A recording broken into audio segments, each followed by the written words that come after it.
Edith, first of all, what do you make of the Chinese government potentially taking a really unprecedented step like this, given how secretive and protective the government is about its own companies? Well, I hope this is not an April Fool jokes from the Chinese authority, but I Same. think um, who knows? They also have a sense of humor as Yeah, that's a well. good point. And I think, obviously, based on what you and Ed just discussed, it's amazing to see the stock really rally up this morning. And, for the last 12 months, all the Chinese stock and the 200 plus companies been under a lot of pressure and it's just been a really, really tough time for them. So I think like this particular announcement, from my point of view, is just three implications. One is it's amazing to see the Chinese authority is willing to work with the U.S. to potentially open this up. We will see how it goes during the summer, but this is really at the government level in terms of cooperation. It's amazing to see. And this particular implication, in some sense, is very historic because it's been a lot of pushback, for many, many years. So number two is it's great news for the listed companies because combined market cap is almost over 2.1 trillion that we're talking about. Is really nervous, for many, many other investors, for all the CEOs in the public listed companies. So now is the Chinese authorities are willing to sort of lead the charge. So that's great news.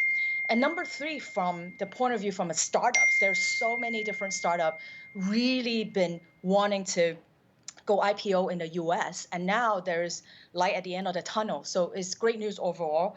And last but not least, I still have family and friends now is under complete lockdown, particularly in Shanghai right now. And it's just so bad. So economically, we really need some good news in China.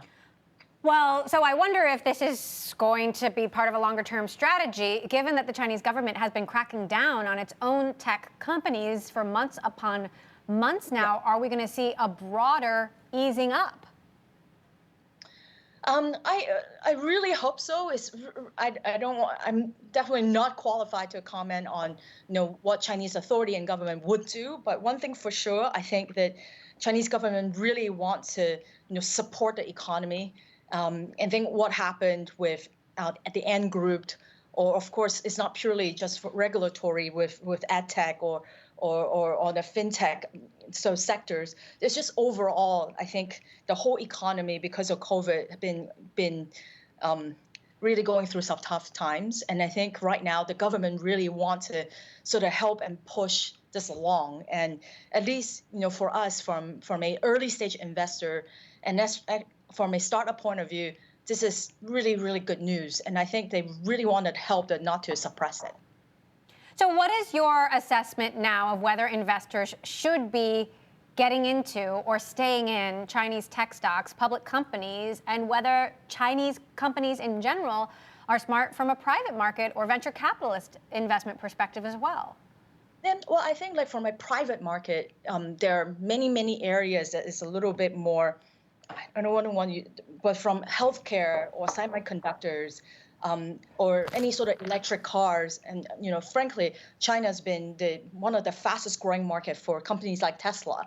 So China actually, as a whole, is still one of the second largest in terms of GDP in the world. So it's a huge market. And I think as much as the Tencent and Ant Group of the world or Baidu, seems like the stock price hasn't been so great, but still is huge in terms of user base. And I'm still really bullish about the Chinese market. We can't predict what Chinese government wants to do, but at the same time, just in terms of the health and the future of the economy is still really bright. So in general, I take a very positive attitude. Now, I want to turn to crypto now because you've backed some of the biggest crypto names out there yet, Solana, FTX.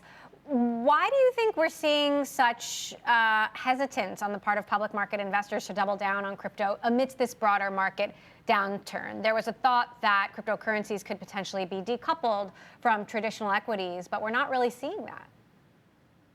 Well, I guess it really depends on the day. Emily, I think you and I catch up December last year, and I actually predicted for the last 5 years there are 3 crypto winters, and swear to God, every January there's some sort of downturn, particularly with Bitcoin.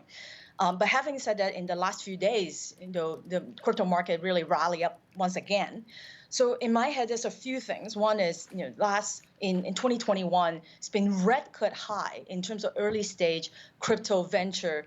And just look at like FTX alone, the revenue has just been insane. And I think that more and more what we're seeing, in some sense, I think the Biden administration with the executive order, you certainly, the White House can't say, I want certain things to happen, but they really have give their blessing in some sense. Still need to wait for all the agency to give the official to regulate this.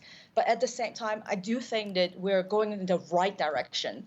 In certain institution, regardless in the Cowen of the world, which invested in PolySign in terms of custodies, there are more and more institutions offering actual products for sort of the family offices or many sort of consumer to get into the game. Just starting with Coinbase being public and FTX, I don't know when, but also going to the right direction in terms of getting all the licenses and regulatory compliance.